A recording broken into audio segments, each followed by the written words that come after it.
আপুনি বেছি চিন্তা কৰে নেকি আপোনাৰ কিবোৰ্ডখন বেছি চাফা নে টয়লেটৰ কুমুদটো আৰু আপুনি সপোন ক'ৰ পৰা দেখিছিলে ক'ব পাৰিব জানিবৰ কাৰণে শেষলৈকে চাওক এই ভিডিঅ'টো আপুনি জানেনে কম্পিউটাৰ কিবোৰ্ডত টয়লেটৰ কুমুদটোতকৈ 60 গুণ বেছি জাৰ্মছ থাকে বীজাণু থাকে সেই কথাটো আপুনি হয়তো নাজানে আহক তেনেকুৱা আন এটা ফেক্টৰৰ মাজলৈ যাওঁ যেটো আপোনাক আৰু ৰসুক কৰিব আৰু ৰহস্য দিব আৰু তথ্য জানিব পাৰিব আপুনি যদি কিবা বিপদত আছে বা বিপদত পৰিছে তেন্তে আপোনাক সহায় কৰিবৰ কাৰণে এজন মানুহক আপুনি নিৰ্বাচন কৰি লওক যিজনে ৰঙা শাৰ্ট পিন্ধি আছে ৰঙা শাৰ্ট পিন্ধা মানুহবিলাকে সাধাৰণতে কাৰোবাক সহায় কৰিবৰ কাৰণে বা সহায় কৰাটো দায়িত্ববোধ অনুভৱ কৰে যিসকলে বেছি চিন্তা কৰে তেওঁলোক বেছি টেনচনত পৰে গতিকে আপুনি অকলে থাকি কোনো কাৰণত অকলশৰীয়া অনুভৱ কৰি পেলাই চিন্তা নকৰিব আপোনাৰ কি প্ৰব্লেম আছে নিজৰ বন্ধু বা বিশ্বাসী কাৰোবাৰ লগত শ্বেয়াৰ কৰক আৰু সেই বিষয়ত আলোচনা কৰক তেতিয়া আপুনি কোনো কাৰণত অকলশৰীয়াও নহয় আৰু টেনচনতো নপৰে কোনেও ক'ব নোৱাৰে যে তেওঁৰ সপোনটো ক'ৰ পৰা আৰম্ভ হৈছিলে পৃথিৱীত এনে কোনো নাই যি ক'ব পাৰিব যে তেওঁৰ সপোনটো ক'ৰ পৰা আৰম্ভ হৈছিলে হয়তো আপুনিও বহুত সপোন দেখিছে আপোনাৰ সপোনৰ কোনোটো আৰম্ভণি আপুনি ক'ব নোৱাৰে যে মই এই সপোনটো এইডোখৰ পৰা আৰম্ভ হৈছিলে সপোন দেখোঁতে কোনো কাৰণত আপুনি ক'ব নোৱাৰে যদি পাৰে কমেণ্ট কৰি জনাব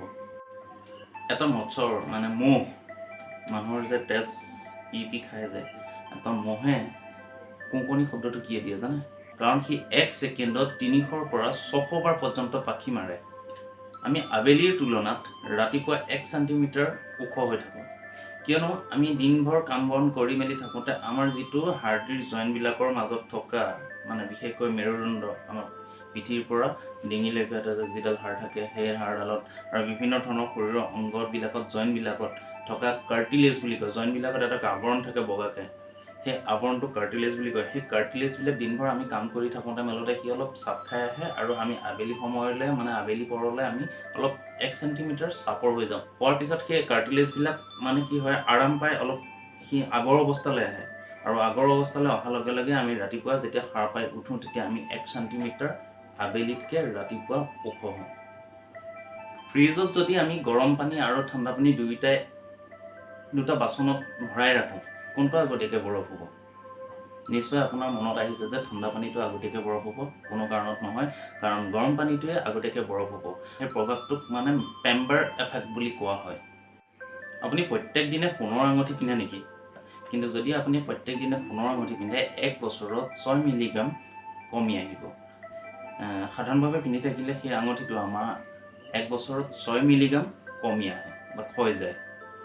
আপুনি সোঁহতীয়া নে বাওঁহতীয়া আপোনাৰ যিখন প্ৰমুখ হাত যিখন হাতেৰে আপুনি কাম বেছি কৰে সেই হাতখনৰ নখবিলাক অলপ ইখন হাততকৈ বেছি বাঢ়ে কাৰণ আমাৰ তেজে পোষক তত্ত্ব যিবিলাক থাকে আমাৰ মানে পুষ্টিকৰ